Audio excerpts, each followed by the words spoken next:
aquela sensação de que as 24 horas nunca são suficientes para você fazer tudo o que tem que fazer no seu dia? E quando você vai deitar, que a sua mente está aqui, ó, a 1000, super acelerada, e parece que ela não desliga? Você já fica sofrendo com tudo que ficou por fazer, com o que tem que fazer no dia seguinte? Pois é, esses são alguns sintomas que você tem que desacelerar a sua mente. Olá, eu sou a Peregrina do Vinho e hoje você vai descobrir se tem uma mente com pensamentos acelerados e eu vou te ensinar uma técnica para desacelerar isso aí de uma maneira bem simples. Vamos lá?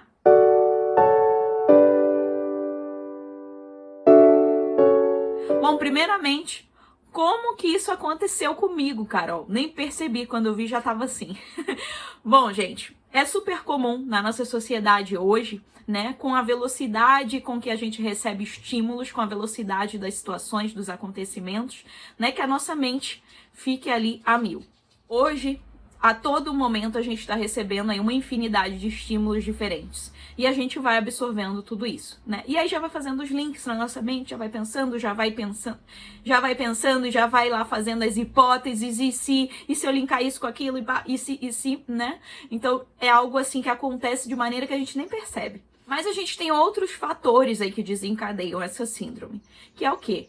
Uma cobrança por resultados, né? Aquela pressão que a gente sofre muitas vezes no ambiente de trabalho, mas também pode ser em casa, né? Muitas vezes eu tenho uma autocobrança ou uma cobrança vinda de outra pessoa, né? Pelos meus resultados, meu desempenho em casa. Se eu tenho que dar conta de tudo, né? Porque eu tenho na minha mente que eu tenho que dar conta de tudo em todos os sentidos na minha vida. Eu tenho que, né, carregar a vida dos outros nas costas, tenho que fazer tudo, né? A síndrome da mulher polvo também hoje a gente tem. Claro que, né, não é só mulher que sofre, né, dessa síndrome do pensamento acelerado, mas isso seria, né, mais um dos fatores aí que poderiam desencadear para nós mulheres. Mas essa competitividade, essa cobrança por resultados aí no geral é justamente o que vai desencadear. Só que o que acontece?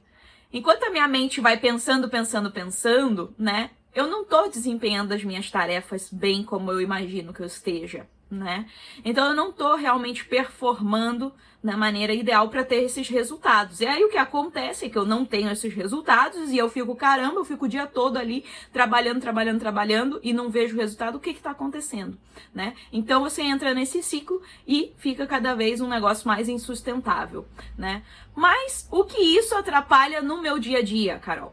Você vai estar sempre exausto, né? Acorda mais cansado do que quando foi dormir. Você pode sofrer aí de dores de cabeça constantes, dores no corpo, imunidade baixa, né? Então tá sempre gripado, resfriado, né? Se sentindo mal. Esses sintomas, eles são precursores da ansiedade, né? E até do tal do burnout, né? Então eu costumo dizer que o nosso corpo, ele dá sinais. Ele grita, na verdade, né? Ele pede ajuda. Só que a gente tá muito ocupado, sem tempo para ouvir esses sinais. E passam mesmo muitas vezes despercebidos. Por quê? Porque a gente tá com a nossa mente em outro lugar, né? E não no nosso corpo. Então, eu vou trazer uma história aqui de algo que eu vivenciei enquanto eu fazia a peregrinação de Santiago de Compostela, que é daí, né, que eu tive essa lição de que o corpo dá sinais. Bom, durante a peregrinação, eu, né, fui fazer, pra quem me conhece sabe que eu sou mega sedentária, né, minha natureza lá, eu sempre fui péssima nos esportes, é algo que é sacrificante pra mim, e foi um desafio muito grande eu fazer essa peregrinação, né, eu fiz ela completa, foram 800 quilômetros em 30 dias. E, gente, eu já tinha muita clareza, né, de que poderiam vir desafios muito grandes, por eu não ter esse preparo, né, essa resistência aí física. Então eu tava muito aberta de que eu queria, que eu ouviria o meu corpo, né? E se eu sentisse, olha, tenho que parar, eu vou parar, né? Eu fui assim com um tempo já para poder viver o caminho da maneira, né, profunda, intensa e plena. Então, né, eu fui sentindo o meu ritmo, né, o que dava para os dias que davam, né, para caminhar mais, eu caminhava, então, né, que também não era para ser molezinha, né, a peregrinação, ela exige um sacrifício, né, também, um empenho, né, um esforço bem grande. Quando eu comecei a caminhar, né, é normal, na primeira etapa a gente sente bastante o peso da mochila, né, e tal, mas no decorrer do caminho eu comecei a sentir o meu tornozelo, né, e eu me dei conta de que eu tava pisando errado, né. Comecei a sentir a dor no tornozelo, indo, e aí eu comecei a prestar atenção na minha pisada, né? A dor foi um sinal, opa, olha pra cá, o que você tá fazendo de errado, né? E aí eu percebi que era a pisada que estava errada. Então eu comecei a caminhar com mais atenção, né? E não só no piloto automático, né? No caminhar no automático, prestando atenção só nas coisas externas e não prestando atenção no meu corpo. Então eu comecei a prestar atenção no meu corpo, né? Na minha pisada e sim, consegui, né? Consegui resolver esse problema. Só que no caminho eu encontrei uma pessoa, né, que era uma mulher que ela tinha um preparo físico, assim, ela vinha se preparando para fazer esse caminho durante muito tempo, ela era uma francesa, e assim, tem muitas pessoas que você conhece no caminho, e elas têm diferentes histórias, mas muitas delas, elas têm essa preparação, né, já prevendo ali os desafios do caminho, e ela era uma dessas.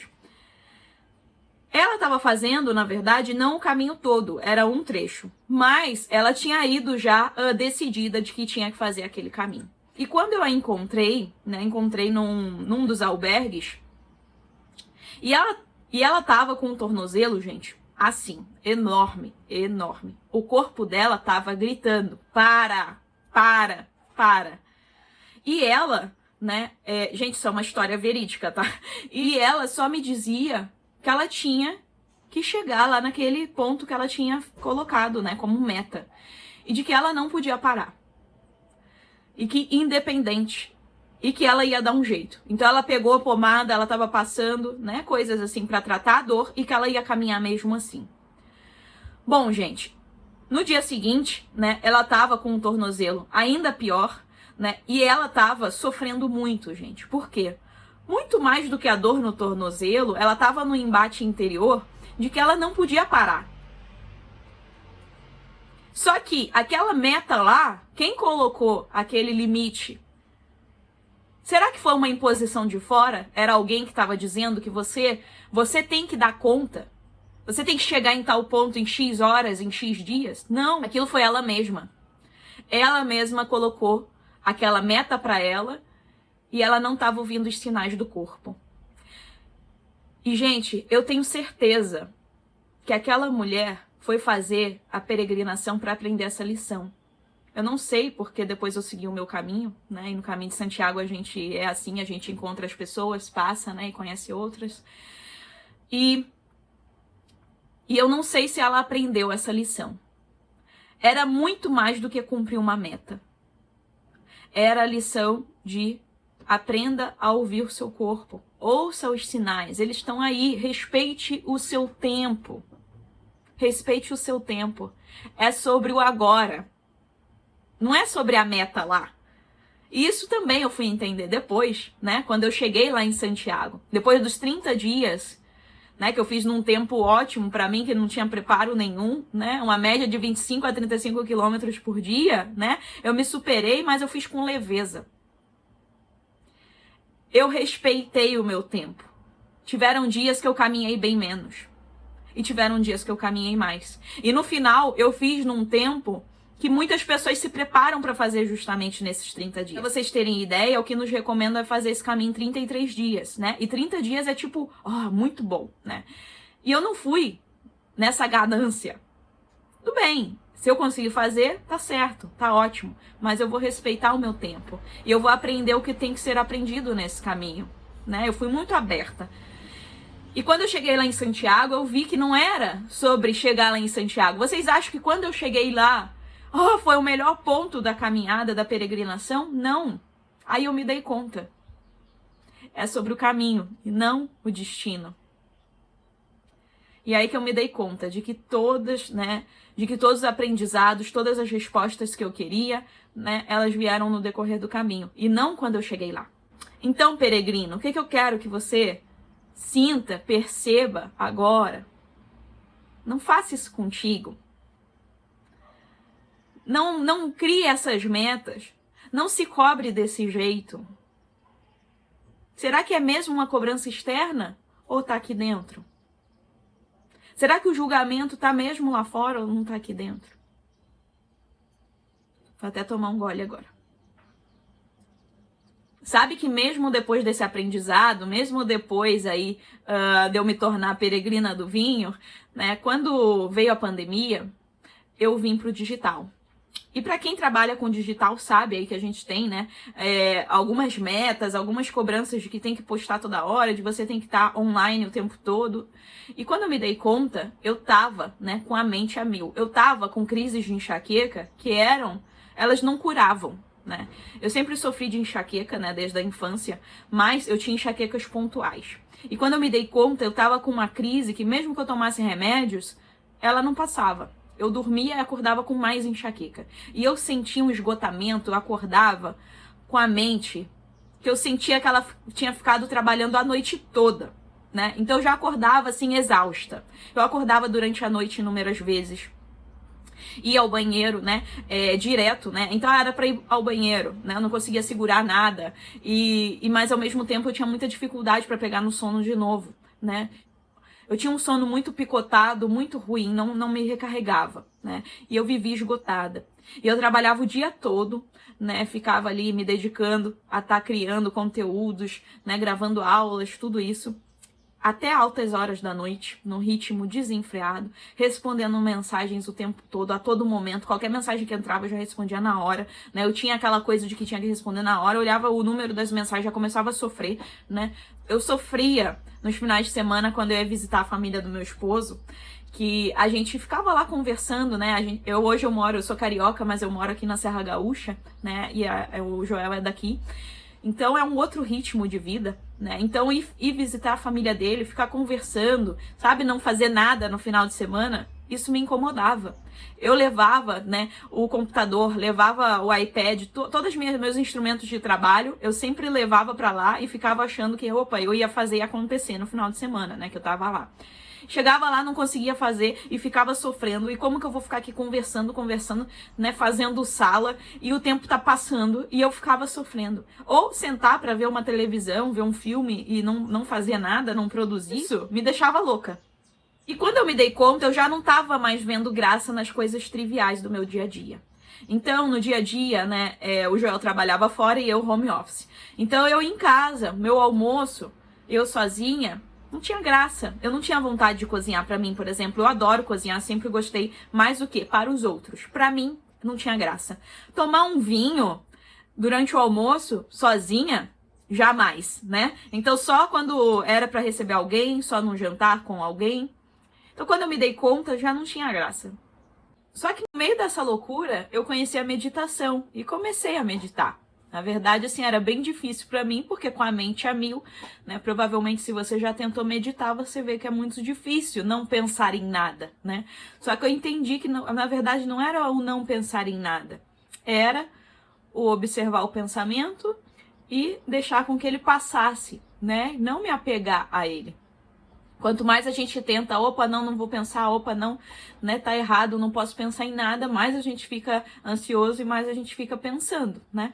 Então, na verdade, é observar esses pensamentos e deixar que eles passem como nuvens, né? Então, sem precisar se agarrar ou querer que ele passe mais rápido, né? Então, comecei a meditar, né? Mas quando eu me dei conta, eu já não estava conseguindo mais ter tempo para meditar, né? Então, voltei lá à correria e uma prática que me fazia bem, sim, mas eu não conseguia aplicar na minha rotina, né? Até que eu conheci o Mindfulness Funcional, né? Que até fiz a formação, eu sou instrutora de Mindfulness Funcional, né? Hoje é uma técnica de meditação que te traz para o momento presente, né? Você coloca a sua atenção plena, né? No aqui e no agora. Só que de maneira funcional, no dia a dia, né? Nas relações. Então, não preciso me retirar, eu não preciso sair ou fazer uma peregrinação, por exemplo, né? Para estar praticando. Embora hoje eu já tenha noção que sim, que durante a peregrinação eu já estava praticando Mindfulness Funcional, só que eu não sabia, não tinha nome, né? Porque no caminho a gente conhece pessoas e muitas vezes através dessa troca, dessa partilha com o outro, é que vem as respostas, né? Que a gente acaba ouvindo ali algo que a gente precisava ouvir, ou a gente acaba colocando para fora, né? O que eu precisava colocar. Seja às vezes só através de um sorriso, né, de uma lágrima, de uma palavra, ou não, até do silêncio, né? Mas o Mindfulness Funcional, ele acredita muito nisso. Então você aprende, né, a lidar consigo mesmo, com o outro, né, e com o todo ali, na verdade, né, sem julgamentos. Então eu entendi qual que é a mágica que tá por trás do caminho de Santiago, né? Por que as pessoas fazem um caminho e depois querem voltar lá? Muitas até se mudam para lá e viram, né, anfitriões, hospitaleiros. Por quê? Por que será? Porque no caminho, né, a gente vive a mágica de estar só no momento presente. A gente só tá preocupado com o aqui e agora. A gente não tá preocupado com as contas que tem para pagar, né? Com os problemas que a gente tem que resolver. Não, a gente se desconecta disso e a gente começa a parar, né? A gente para definitivamente de ficar fazendo aquelas hipóteses. E se?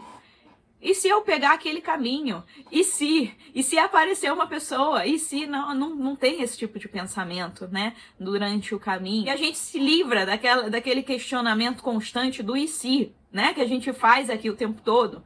Que a gente fica sofrendo com coisas que muitas vezes nem vão acontecer, né? Que tá tudo aqui na nossa mente. Então é sobre isso. Sobre dizer o sim pro hoje. Sim, né? Pro que eu tenho aqui e agora. Sim, pro vinho que tá aqui na minha taça, sem julgamentos. Será que ele é o melhor de todos? Pode ser que sim, pode ser que não. Mas é o que eu tenho agora. É sobre isso, entendeu? Então, é a grande chave. Bom, depois de eu falar tudo isso, você já deve ter percebido que sim, que essa síndrome do pensamento acelerado, né? Ufa, graças a Deus tem cura, sim, né? Então, dá pra gente tá tratando. Tem diversos tratamentos, na verdade, mas tem 3 pontos em comum nesses tratamentos. Vamos ver quais são eles? Praticar mindfulness, né? Não poderia deixar de ser isso, porque quando você tá no aqui e no agora, você não é movido por esses pensamentos aí que estão te conduzindo pro além, né? Que estão te tirando da presença, do foco, né? Da sua produtividade, da sua performance, te distraindo de realmente, né? Tá ali 100%, né? Com todos os seus sentidos aqui na tarefa que você tem que desempenhar. Praticar uma atividade por puro prazer, né? E aí aqui, ó, não tem coisa melhor, né? Tem algo melhor do que ter esse meu me time aqui. Não precisa nem ter companhia às vezes, né? Às vezes sou eu comigo mesma, né? Já tô praticando aqui também, né? Desfrutando desse momento presente, né, de algo assim por puro prazer, sim, porque eu mereço, né? Às vezes a gente não tem tempo para isso, né? Então a gente acaba que na verdade não se prioriza e nem consegue ter o resultado que a gente tanto quer, né? Então, e passar mais tempo com pessoas queridas. Sim, se lembra lá quando eu falei que, nossa, né, eu tava preocupada, então eu não tava realmente no momento presente, aproveitando bem as companhias, né, as pessoas ao meu redor, pessoas que eu amo e que eu tava só preocupada em estar produzindo, né, e tal, e tava deixando passar, né? Ainda bem que eu despertei a tempo, né? E o que eu descobri, pensando nesses 3 pontos aí? Que o vinho é um denominador comum. Ele é um instrumento para tudo isso. É ou não é? O vinho, ele une, né? Ele é um elo, ele é um ponto de conexão entre as pessoas. Então, para quem toma vinho sabe, né? A mesa tem esse poder, né? Da gente estar partilhando, da gente ouvir o outro, de ser ouvido, né? A gente relaxa, a gente consegue até se comunicar melhor, né? E botar para fora, ser mais natural, né? E vice-versa. O vinho, ele diminui e quebra as diferenças, né? Então, bota todo mundo no mesmo plano, né? E como a gente conhece pessoas interessantes nesse mundo do vinho, né? Eu costumo dizer que o maior presente que eu ganhei no mundo do vinho são as relações, né? Então, realmente é algo que ele abre portas. Praticar uma atividade por puro prazer, eu nem preciso dizer mais nada, porque tomadores entenderão. Então, assim, é algo muito prazeroso, a gente aprende a se dar esse momento, né? Por quê? Porque é assim, é simples assim, não precisa ter porquê, é porque é só por puro prazer mesmo. E sim, dá pra praticar mindfulness enquanto toma vinho, né? O mindfulness funcional, ele é aquele mindfulness aplicado no nosso dia a dia, né? Então, quando eu tô degustando um vinho, eu tô botando todos os meus sentidos em prol, né, de estar desfrutando da melhor forma dessa bebida. E quando eu tô também, né, na partilha com o outro, né, que eu tô tomando um vinho, eu tô ali praticando, né, esse mindfulness. Então, é a melhor forma que tem, né? Mas não é tomar o vinho de qualquer maneira, né? É tomar o vinho com atenção plena, com consciência e realmente usando todos os seus sentidos, né? Então, acolhendo, sem julgamentos, né? Não é questão de dar diagnóstico. Sabe aquela degustação técnica que você só fica procurando? Ah, eu tenho que sentir cheiro disso. Ah, eu tenho que sentir cheiro daquilo. Ai, tá bom, não tá bom. E fica só julgando o vinho e fazendo um trabalho muito técnico, né? Analítico, como se você fosse um robô, né? E não é assim, é sobre sentir o vinho. Quando você sente o vinho, aí você tá praticando o mindfulness, né? O mindfulness é isso, é você tomar consciência do seu sentir. E naturalmente você vai estar despertando os seus sentidos para você estar mais consciente e presente no todo, né? No seu dia a dia. Então esse ganho não vai ser só quando você estiver tomando vinho. Vai ser em tudo. E naturalmente você vai, quando você se der conta, você tá muito mais presente, né? No seu dia a dia. Eu gosto de chamar esse meu método de degustação de mindfulness, né?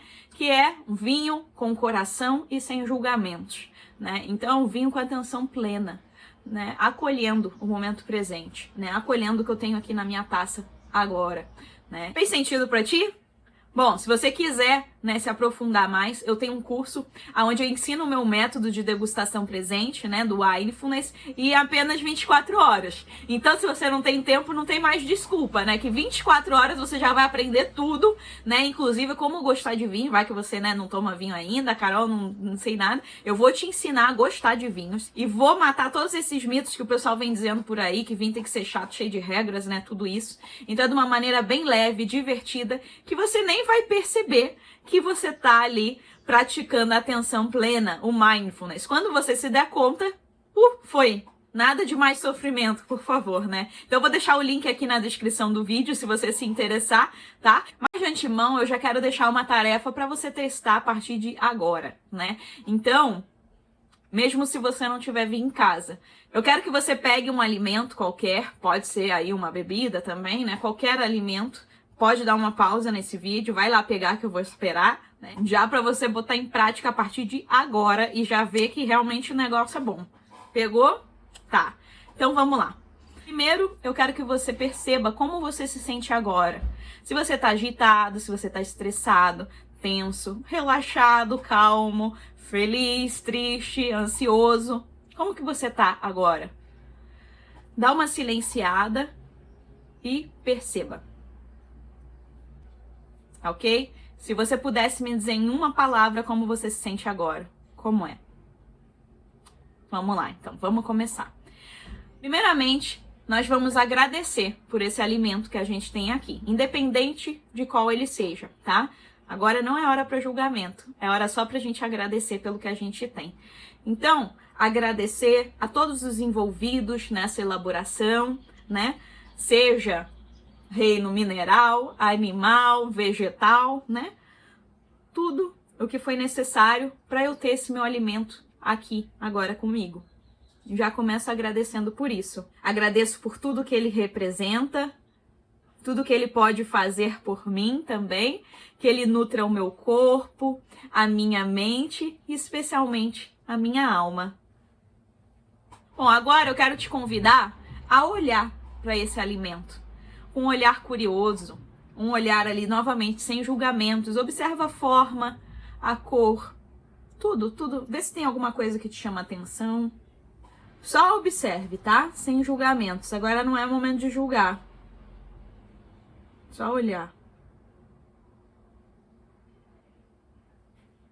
Quero que você sinta o cheiro desse alimento, tá? Se não tiver cheiro, também perceba como é não sentir cheiro de nada. Se der para você fechar os olhos ao sentir o cheiro, melhor. Aqui o intuito é a gente trabalhar um sentido por vez, tá? Inspira bem profundamente. E expira.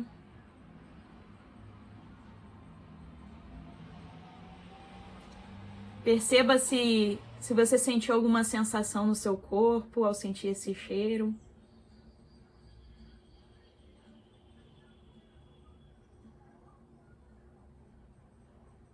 De novo.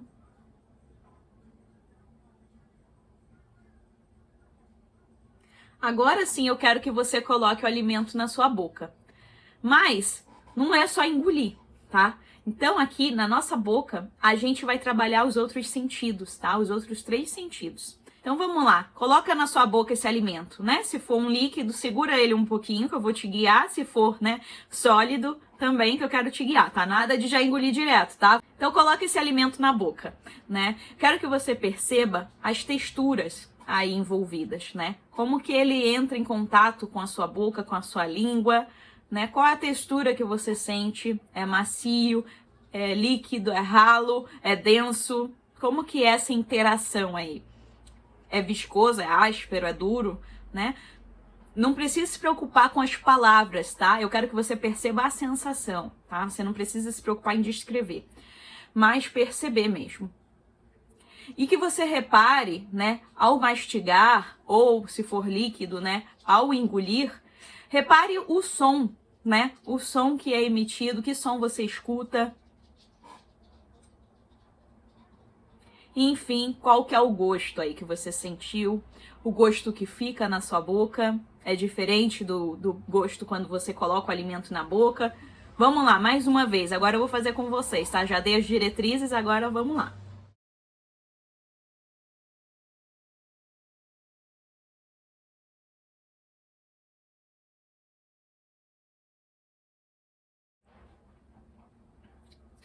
Pronto, peregrino. Já se deu conta de tudo que acontece aí, que muitas vezes a gente nem se dá conta quando a gente está comendo, que a gente está lá no piloto automático, muitas vezes ainda comendo, bebendo, respondendo mensagem, trabalhando ainda? Quero que você perceba se foi diferente, né? Pode ser que você tenha pego um alimento que você sempre está consumindo. Foi diferente a percepção de quando você consome ele no seu dia a dia? Teve uma experiência diferente? Então agora eu quero que você perceba como que você se sente. Então, se lembra lá que eu perguntei no início como que você estava se sentindo? Faz o mesmo exercício agora. Toma essa consciência. Em uma palavra, como você se sente? Tá igual quando a gente começou a prática? Eu quero que você me comente aqui, tá? Que eu vou querer acompanhar e ver se realmente essa técnica deu diferença aí em você. Tão rápido, né? Né, peregrino? Você pode fazer isso sempre. Já imaginou você ter um me time diário, seu momento com seu vinhozinho e você fazer isso, né? Desfrutar, desacelerar sua mente dessa forma tão gostosa, tão prazerosa? Pois é, nada mal, né? Então, curtiu? Encaminha esse vídeo então para outras pessoas que você acha que vão curtir e já ativa aqui o lembrete para você acompanhar em primeira mão os meus conteúdos. Saúde, até!